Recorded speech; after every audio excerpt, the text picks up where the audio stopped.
So let's spend a minute talking about the Torah portion because it's what we do, occupational hazard. I find it fascinating. And I can't help myself. We are in Parashat Tetzaveh, and that is surprising always because we're talking about actually kind of, as you know, the Torah gets like less, what do you think, Eden? It gets like a little bit less exciting around now. You had a lot of details. It's Eden's Bum, but you have a lot of details in your Torah portion. Okay. So we're out of like the big thunder and lightning of the miracles and the plagues, and we are into the details. And so here's what's happening in this week's Torah portion. We're in Tetzaveh in the book of Exodus, and we get the instruction to bring the oil for the Ner Tamid. That is the flame that is always burning. You might see one of them hanging from our ark. We read that Aaron and his sons are chosen to be the priests. Woo! The clothing for the priests is described in great detail. Aaron and his sons are ordained in a 7-day ceremony, and Aaron is commanded to burn incense every morning and every evening. That's most of what happens in this week's Parsha. And, if we pause for a second to think about the clothing part of this experience and the priesthood part of this experience, which takes up the majority of our Torah portion, it strikes me that perhaps there's something that is not quite fair here. Because as humans who live in a country that most of the time operates in a way that is largely or loosely democratic most of the time, the priesthood is actually the total opposite of that. The priesthood is a completely hereditary experience. Aaron is the high priest. He's the first one. His sons are going to take over. It's going to go from there. And all the way until today, there is still a concept of the priestly situation being passed down from generation to generation for a very, very long time. There's still no other way to become a priest. You have to be born one. Not that we use priests today, we don't, but we still have the status of one. And so it raises for us the question, how do we feel about leadership roles that are inherited and not earned? Leadership that is inherited and not earned. It feels on the outset like perhaps it is a role that comes with an enormous amount of privilege and benefit. And as we read, these priests are robed in the finest of clothing, in the colors that represent royalty and that are hard to come by, right? Clothing in ancient times, if it is colored with something that is scarce, it has status. So this idea that leadership is inherited feels not fair. On the other hand, maybe it's really not fair. Not because it is inherited power, but because it's inherited responsibility. The clothing that is given to these priests is for dignity and adornment. And Ramban, one of our sages, teaches us that the reason that this is so elevated in its description is because we need to understand from this text exactly what the priests do. Priesthood in Hebrew, kahuna, means service. And in case you might think that the priests served in pursuit of their own interests, they have absolutely no freedom. They have to do what God tells them to do when God tells them to do it, and nothing else. Our sages teach us that the priests who had bells would hang from their garments, and they would ring when they performed the service in the temple so that all people would know that they were performing the service in the temple, and everybody would be reminded of this duty that the priests had. Contemporary sages and rabbis actually teach us that perhaps the high priest's clothing don't just invest him, and it's always a him in our tradition, in high esteem and in glory and in service, but also perhaps in anxiety. Because the job that a priest had was a tall order. And it's not just the clothing that was supposed to be holy, but the wearer. And if you'll remember, that power is inherited. They have no say in the matter. You don't get to grow up and decide that you want to be a priest. You're born a priest. And so the question, is this actually unfair, this idea of unearned power? Is it about hierarchy or a dynasty of priests or privilege? Or is it about inheriting things regardless of what we want or ask for? And so it makes me think a little bit of what else we might inherit as humans. And the idea of things that are passed down intergenerationally, like traditions and values and rituals and trauma, comes to mind. Intergenerational trauma is defined as trauma that is passed down from those who directly experience a traumatic event to the generations that come after them. And it's called generational trauma or ancestral trauma or inherited trauma. And it can be something that happens that's individual, that is passed down to a single person, or it is often a traumatizing experience that is shared by a larger community or a cultural, racial, ethnic, or religious population, and then it gets passed down. So, no surprise to any of you. Well, maybe a surprise to some of you. I don't know. I live in the vicinity of a 5-year-old. And so my world has been the soundtrack to Encanto on repeat, which is the most recent Disney movie. And for those of you in the back that have only college-age children, let me explain. Encanto is this new Disney movie that is incredible. The soundtrack is written by Lin-Manuel Miranda, the guy who also did the soundtrack and the music and wrote Hamilton.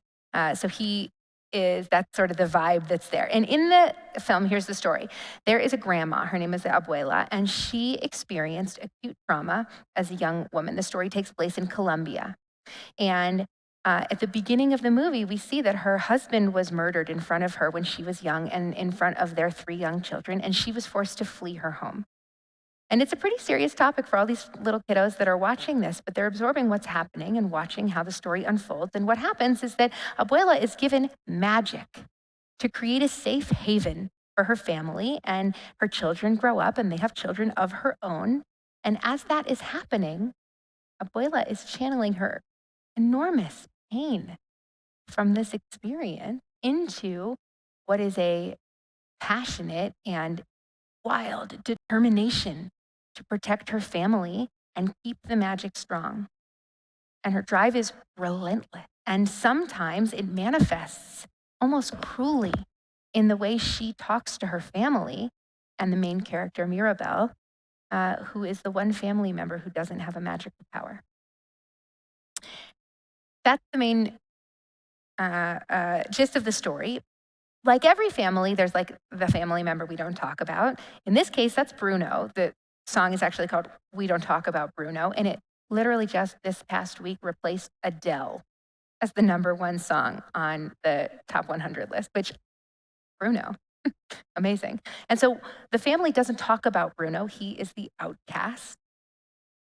And while all of this is happening, Abuela, our grandma, refuses to face the ways in which her history has influenced her and her relationships with her children and her grandchildren. And we see the legacy of trauma shape her and each of her descendants in different ways. And what emerges is, both in the movie and in psychological research, a number of archetypes who react to inherited trauma. You don't have to raise your hand. But if you might recognize any of these archetypes in your own world, take note. Caretakers, rescuers, protectors, overachievers, underachievers. We're influenced, we're motivated, we're hurt and pressured and held back and moved forward by this inheritance.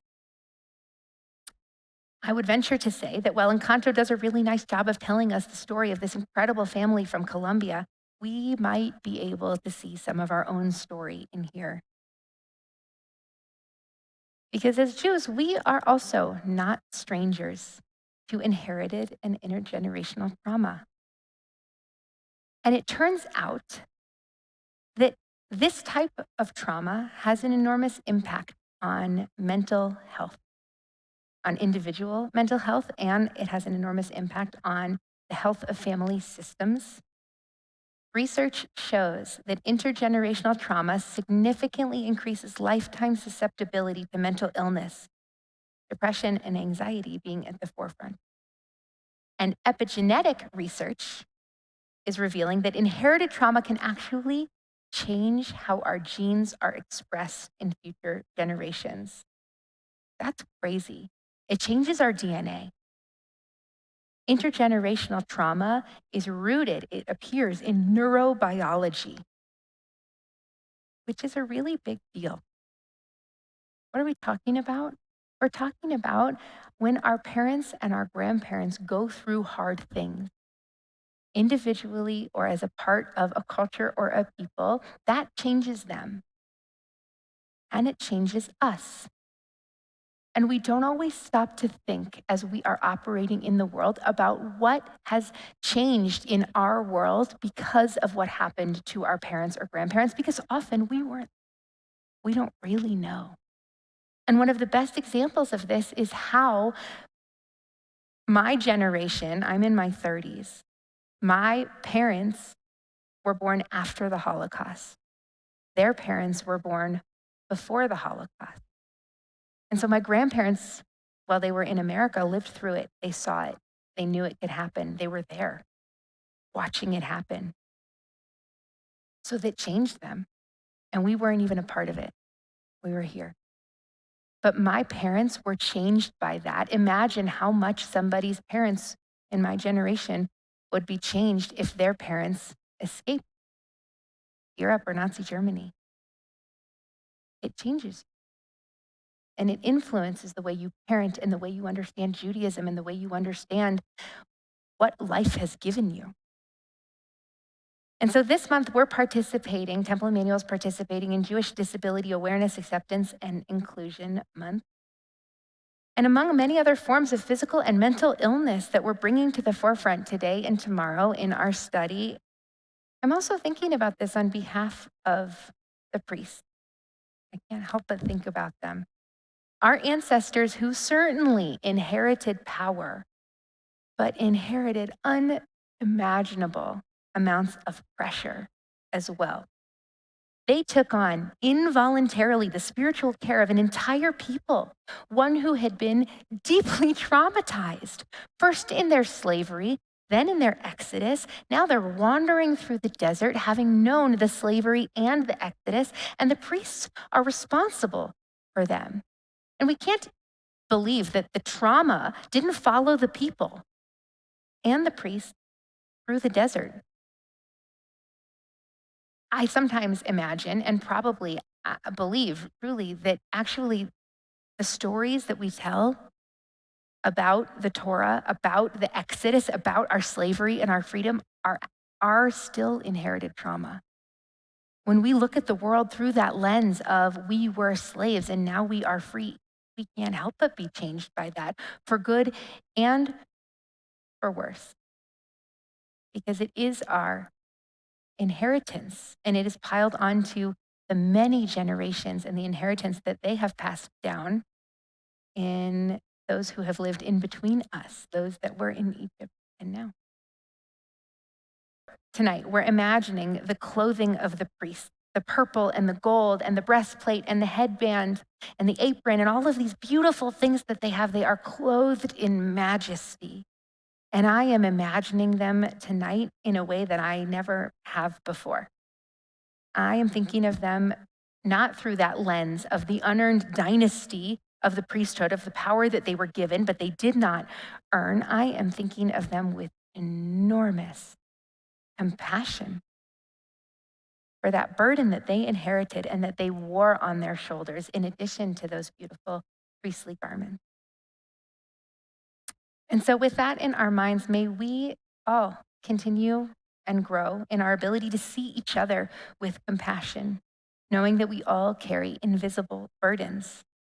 Perhaps we can lend a hand to each other and carry a little bit of the weight that we might not know but could imagine that the person next to us is carrying, knowing that we have all together inherited these stories and the need to overcome them and to build for our children a better world than the one that we were given. Shabbat shalom.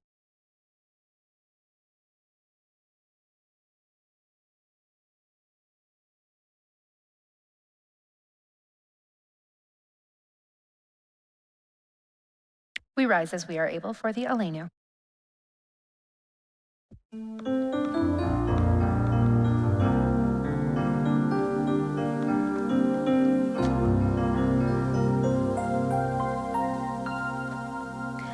עלינו לשבח לאדון הכל, לתת גדולה ליוצר בראשית, שלא עשנו כגויי הרצון, ולא שמנו כמשפחות האדמה, שלא שם חלקנו כהם,